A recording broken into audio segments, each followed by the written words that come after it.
Good morning, good afternoon, good evening, folks. Michael Zuber, one rental at a time, back with the boys. We call it the Three Amigos. How you doing, Dion? Howdy, doing great. Ready for round two. And Matt, how are you? Super awesome. Who doesn't like covering Case Shiller? Yeah, exactly. Folks, if you didn't see it, it's now official. According to Case Shiller, we are in a housing crash. We saw the largest deceleration in price appreciation. Yes, I said the word deceleration. It went from 16.6 in July to 15.6 in July to 13 in August. Yes, Case Shiller is talking about August numbers, and we're at the end of October. It is comical how late these are. I don't think there's any question the housing market is slowing down. I stand by my call that I made all year that 2022 will not see a negative number. We will talk about 2023 next. But yes, I think a lot of people are going to look at these Case Shiller numbers and say, see, I told you, housing crash. So Dion, why don't you talk about that first? I think the biggest struggle, the biggest hurdle for us to get over, because we're not in the convincing business, right? No, we're not. We're in the education business, is people are going to hear deceleration and then hear you say, we're not going to see a negative number, and say that there's dissonance there. Because they can't logically separate that. The few people who can't go, it's going up slower doesn't mean it's negative. Like there's a distinction there.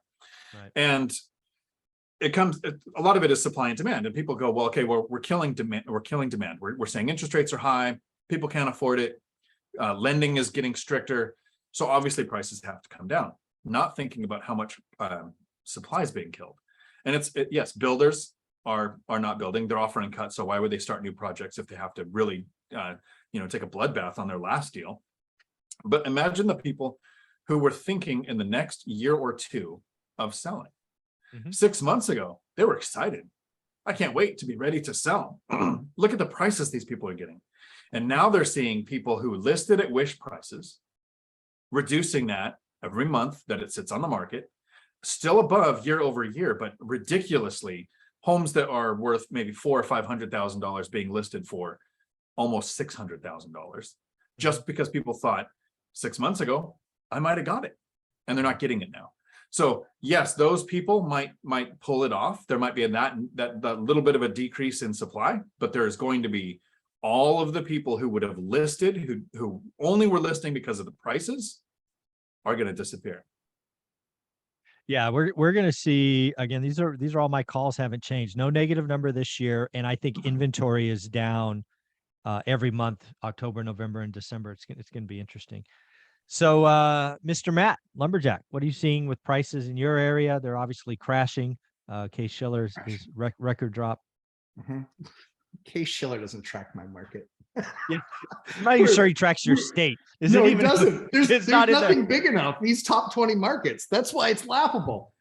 That's literally like the price of tea in China right now.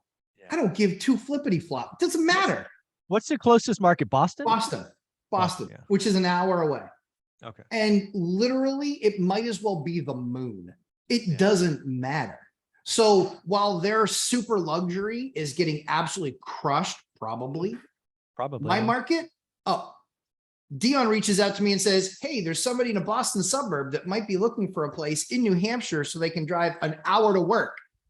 I'm cheaper than that rent, but you're going to have to drive an hour to work. And back.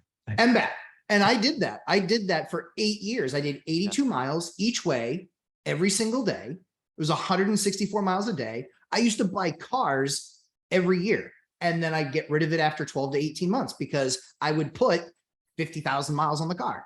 Wow. It was crazy, but that's life. And so I look at it and they say, you know what? Real estate's still hyper local. There are 500 markets. He just covered 20 of them. Thankfully, I don't do business in any of them.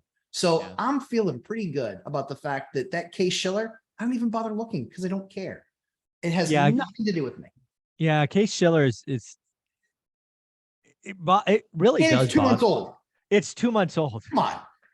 Yeah, I mean, do we think that the Case Shiller number looks great for somebody who's calling housing not to collapse, but it's an August number and is just completely irrelevant. Yeah. Listen, at the end of the day, I'm not trying to poo-poo the Case Shiller index. It is what it is. It just doesn't impact me at all. And it's 2 months old data. Forget about analog in a digital world. They're carrier pigeon in a digital world. Yeah. This is beyond absurd. And so while it's going to give me, this is the only thing that I hate. is it's going to give people something to talk about for 2 or 3 weeks, crash, crash, crash. See, we told you, when those 20 markets are completely disassociated from the other markets because they are largely high density, large multifamily that we've been calling was going to be down anyway, and likely going to be the start of the collapse. Yeah, it's really interesting in the case Shiller. Now it used to be Phoenix and Austin, kind of the top markets. Now it's 2 markets in Florida, Tampa and Miami, I think, and then Charlotte were the top 3, all over 20%. And then the markets that are down, all in California: San Francisco, San Diego, and one LA? other.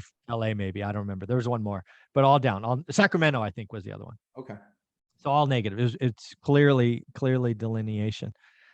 Dion, case Shiller, is Seattle probably closest to you? Big market? Seattle's the closest big market, and it's kind of where Beth is closer to Seattle. She's not in Seattle, but she's in the same county. Yeah, and so what we'll see here is over 30 counties in this state, right? It's like 37 or 39. I don't remember because of my memory. One is going to see a major, even in rents, people that were having to live in Seattle because that's where the work was, are moving out. And things like, I think it was Microsoft literally moved out of Seattle to Bellevue. That was Amazon, but Amazon. It was one of those big 5. Said, nope, too much taxes. We're going to move over here. So you're going to see the area where people had to live go down, and everyone's going to be screaming, "Oh wow, look at Washington, it's coming down!" And I would love to see that here, where I am. Every market is local. Do your work. On this channel we talk about a buy box, looking every day, see what's going on. It's interesting. My closest to my market is probably, it would have to be San Francisco, which is again 3 hours away. So it's not really even close, right? My market, for those that don't know, is Fresno, California. Fresno's not in the top 20. It's okay. Yeah. But I do want to give the folks that want to make a call. I like looking at data. So if you do follow Case Shiller, we'll give you some meat that you can chew on. From February to May, the acceleration in home price was 18.6. From May to August, it's down to only 4.8, or it's actually negative 4.8. So that's a 24% adjustment in 6 months, but that's rate of change, that kind of things. It's not a negative number in totality, but clearly when you're looking at the 20 biggest markets, clearly you have some in California that are now negative. Case Shiller didn't have, I think they had one. I think San Francisco was negative last month. Now there are 3, all on the West Coast. And again, it's August data. It's going to get pretty ugly. I was at a real estate meetup. When was that? I think that was last Thursday. And they had a lot of Santa Clara County agents, which is where I live. And they were saying that Santa Clara County was down 17%. That's very recent information. So again, I think the Silicon Valley is in trouble. I've been calling that for a while. I think there's a bunch of layoffs coming in tech. So again, some of the most pricey markets could see a lot of pain, and you could see 20%, I think, in the Silicon Valley, even 25%. And the good news is we called that 6 months ago. I actually got a lot of heat from it. If you go back and look at some of the comments, a lot of the Bay Area real estate agents said, "You don't know what you're talking about, state of Fresno." I'm like, sorry, this is a .com, revisit, and I lived through it. So, Dion, any kind of closing thoughts on Case Shiller and where we're going? No, I think it's going to hit a lot of different sectors when you see data like this of the slowdown, more so than the price crash. I have a neighbor who works in commercial lending, who's in panic mode over work because 1 or 2 things a week versus 50 things a week is a huge change to make in like 2 months. So hopefully people are ready to take action when we start to see things like the negative numbers, and don't expect what is it? I'm going to wait for the bottom. I'm going to wait for the bottom, and nobody knows where that's going to be. It's always a good day to buy a great deal. That doesn't mean that you need to wait for the bottom, because it'll be 6 months after we hit it that anybody's talking about that was the bottom. Right. Yeah. Nobody rings a bell. Nobody rings a bell. Right. Matt, how about you? Closing thoughts? I mean, closing thoughts on this are, I call for a 10 to 20% correction by 2024, end of 2024.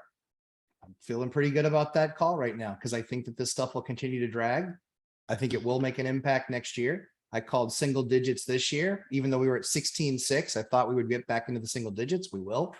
And so, yeah, ninth grade dropouts feeling pretty good. But at the end of the day, it doesn't make a hill of beans difference for my business.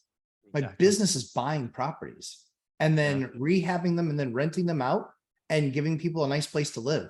And that business is still unbelievably strong.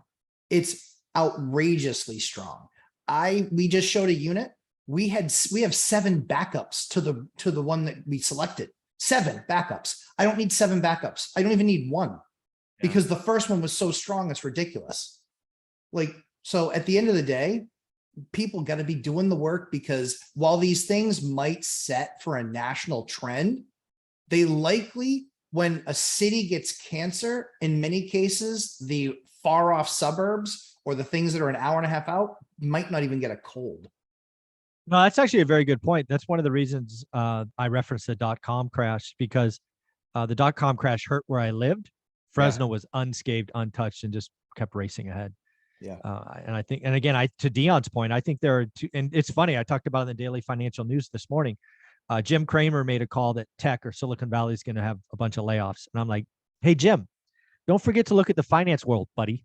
A lot of your brothers and sisters are going to feel the pain too, right? Mortgage, to Dion's point. Absolutely. So do me a favor, folks, follow the Lumberjack Landlord and Dion Talk Financial Freedom. Did I get that right, Dion? Yep. Awesome. Dion Talk Financial Freedom. These guys are amazing content creators. And if we're lucky, maybe these guys will pick up content for one rental at a time, Friday and Saturday. Maybe I'm going to talk them into that. Thanks, guys. Thanks,